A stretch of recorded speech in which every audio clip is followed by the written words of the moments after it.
accountability, glitch-free presentation, and conveyance of a cohesive message that masked any divide between its nominee and more extreme members of the party.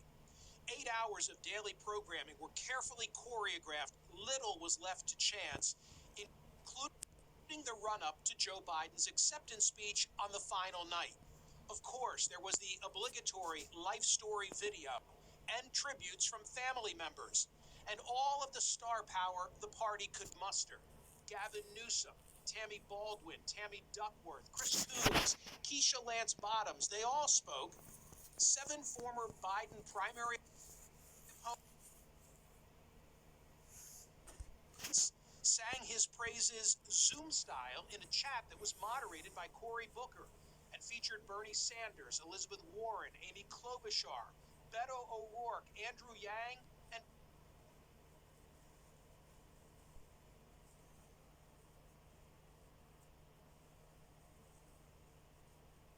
Pete Buttigieg. Michael Bloomberg spoke too. Время зарабатывать с приложением Тинькофф Инвестиции. Получи в подарок акции стоимостью до 20 тысяч рублей.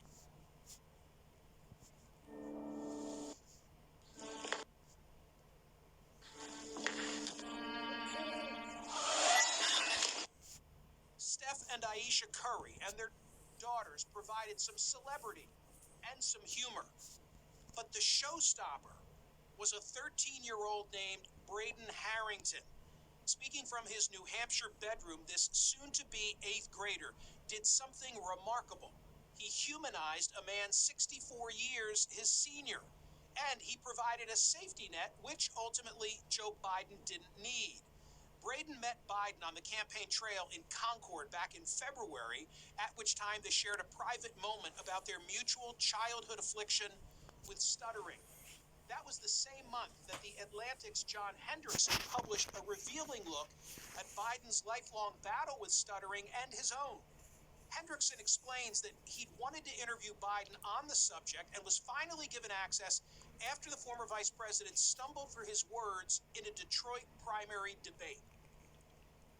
My plan makes the limit of copay to be $1,000 because we further support the ability to buy into the Obamacare plan.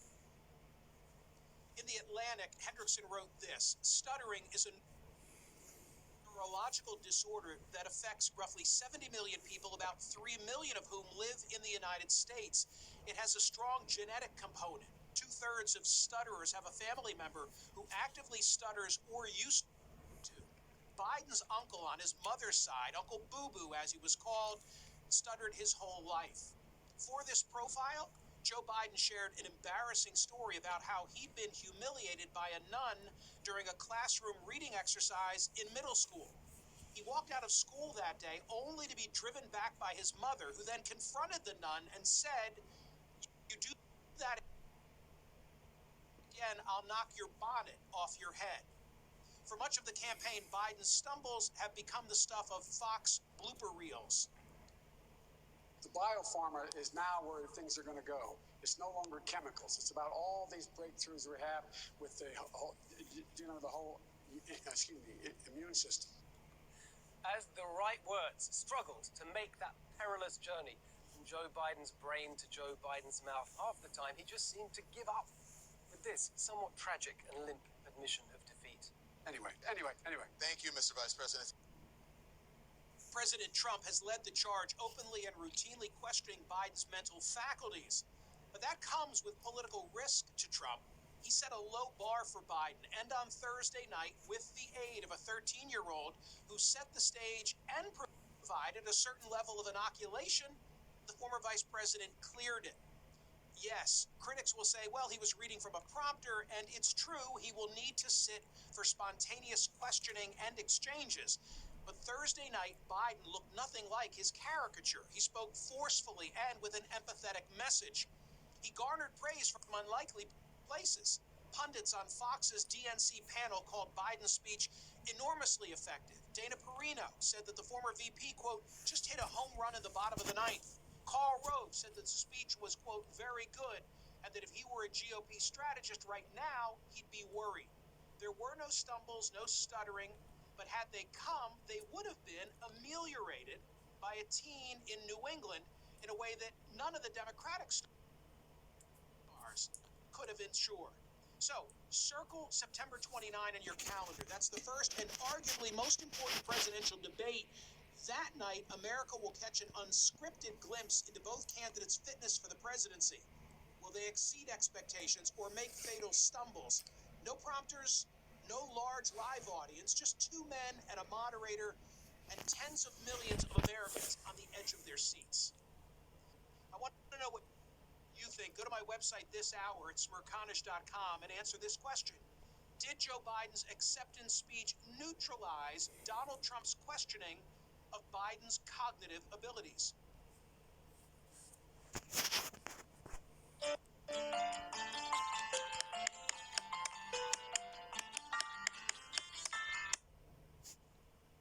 The stark division of the national electorate becomes clearer by the day as we inch toward November.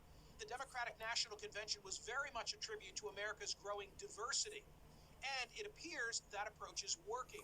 Polls show Biden gaining big advantage with young people, racial minorities, and college-educated white voters. This is a far cry from the president's support system. Latest surveys show Trump maintains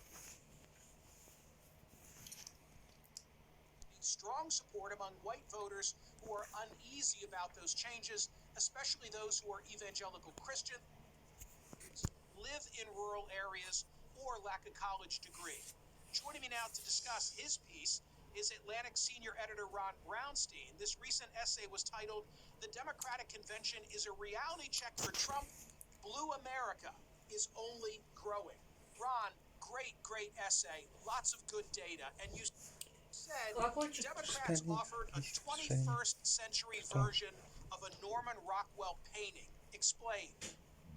Look, I mean, if you look at the keynote address, look at the roll call of the states, if you look at some of the reaction walls they put up to Kamala Harris and to Biden, it showed the reality that America is growing inexorably more diverse, both racially, culturally, in religious terms. White Christians are down to about 42-43% of the country after being a majority for most of our history. And you see this very stark divide, as you noted, between the parties. I've said for about a decade now that we have a coalition of transformation and a coalition of restoration.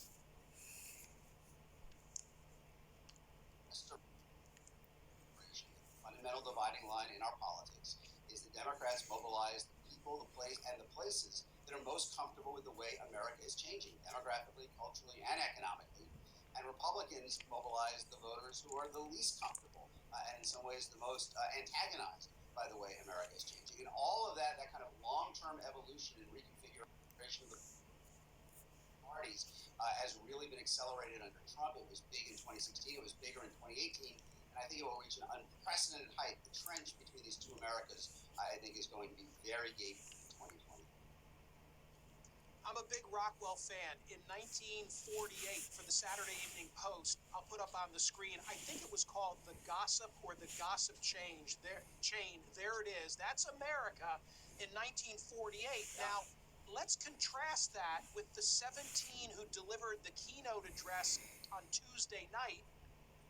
And then a third screen shows Kamala Harris having completed her acceptance speech, now facing a Zoom-like wall. It's a much changed country, as is evident in just those three images, Ron. That's wonderful. I mean, look, even as late as, Donald Trump is channeling Richard Nixon with law and order.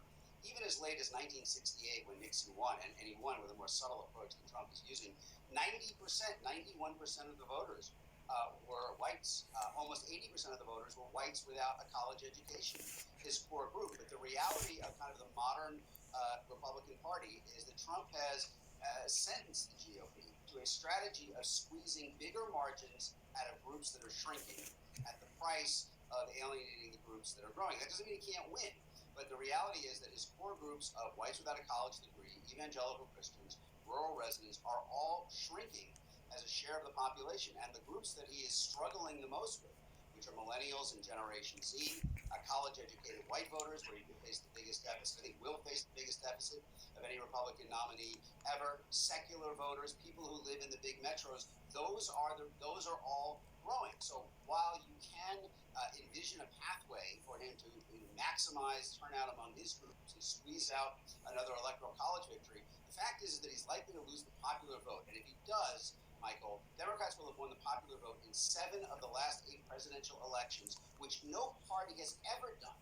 in the history of the modern party system since 1828. And you have to ask yourself, how many businesses would have a model that is the equivalent of Trump's political model, where you're